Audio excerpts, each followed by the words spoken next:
ગુજરાતમાં ન્યાયયાત્રા કાઢી રહેલી કોંગ્રેસે 1984માં દિલ્હીમાં થયેલા દંગા, રાજીવ ગાંધીની હત્યા બાદ નિર્દોષ શીખ પરિવારો એના પર થયેલો અન્યાય અંગે મને લાગે છે કે કોંગ્રેસે ન્યાયયાત્રા કાઢવી જોઈએ.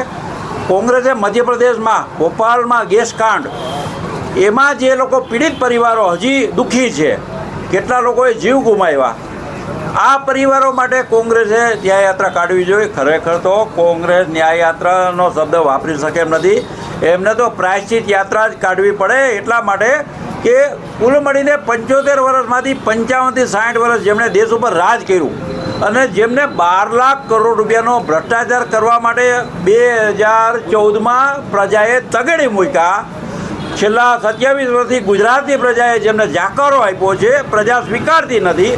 છેલ્લી ધારાસભાની ચૂંટણીમાં 2022માં 156 સીટ ગુજરાતની પ્રજાએ ભારતીય જનતા પક્ષને આપી. ત્યારે કોંગ્રેસ મગરમચ્છના આંસુ સારવાના બંધ કરે. કોંગ્રેસને ખરેખર તો કમળો થયો છે, બધું પીળું જ દેખાય છે. અને મને લાગે છે કે કોંગ્રેસના લોકોએ પોતે કરેલા પાપો માટે પ્રાયશ્ચિત યાત્રાઓ કાઢવી જોઈએ અને એ જેટલી કાઢે એટલી ઓછી છે. કોંગ્રેસના એક નેતાએ ગઈકાલે એમ કીધું કે જે પીડિત પરિવાર અમારી સાથે નથી જોડાતા એ પીડિત પરિવારને ભાજપે ટિકિટ આપવાની લાલચ આપી છે. શું કહેશો? કેટલી હીન માનસિકતા, અધમ કક્ષાની વાત.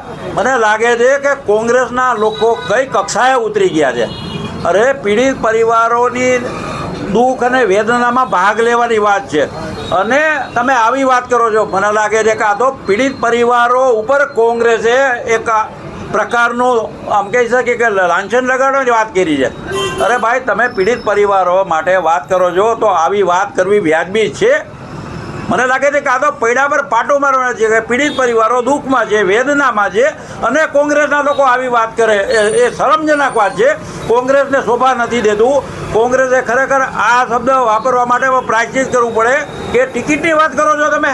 અરે તમે ન્યાયયાત્રાની વાત કરો છો. તમે કોંગ્રેસના અગ્રણી શક્તિસિંહ આના માટે માનનીય મુખ્યમંત્રીને મળ્યા એક પણ વખત? ભારતીય જનતા પક્ષના અગ્રણીઓ સાથે કોંગ્રેસના અગ્રણીઓએ બેઠક કરી.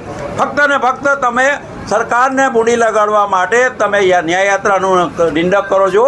જો તમારે ન્યાયયાત્રા કાઢવી હોય તો મેં અગાઉ પણ કહ્યું કે તમે કરેલા પાપો માટે પ્રાયશ્ચિત યાત્રા કાઢો. તમારા મોઢામાં ન્યાય શોભતો નથી. સૌરાષ્ટ્રની પ્રજાએ અગાઉ ભૂતકાળમાં કોંગ્રેસના હાથે ખૂબ અન્યાય બેઠો છે. આજે પોરબંદરમાં જેલ બંધ કરી દેવી પડે. પોરબંદરમાં ગુંડાગીરીનું રાજ હોય. સુરતની વાત કરીએ તો સુરતમાં મોહમ્મદ સુરતી હોય, અમદાવાદમાં લતીફ હોય, કચ્છમાં ઇબલા શેઠ હોય.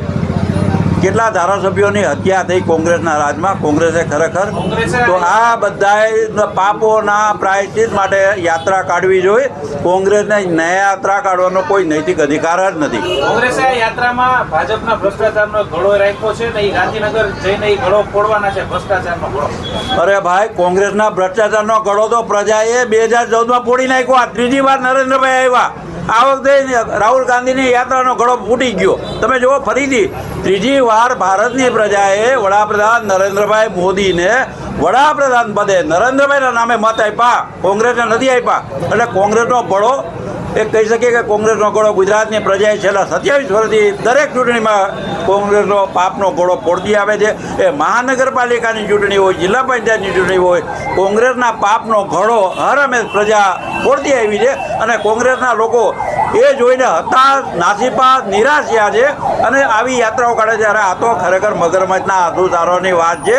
જેને કમળો થયો હોય એટલે દરેક વસ્તુ પીડી રહ્યા છે. ગુજરાતનો વિકાસ, ભારતનો વિકાસ, સમગ્ર વિશ્વ, ભારતની આસપાસના દેશોમાં જે અરાજકતા છે ત્યારે ભારત એક મજબૂત અને સ્થિર શાસનના એવા વડાપ્રધાન નરેન્દ્રભાઈ મોદીના નેતૃત્વમાં સલામત છે. ગુજરાત સલામત છે. ગુજરાતનો ઔદ્યોગિક વિકાસ થઈ રહ્યો છે. ગુજરાતમાં શાંતિ છે, રમખાણો નથી, ઉડાડો નથી. ત્યારે મને લાગે છે કે કોંગ્રેસ પોતાના પાપોના પ્રાયશ્ચિતમાંથી યાત્રાઓ કાઢે તો એ ગુજરાતની પ્રજાના હિતમાં રહેશે.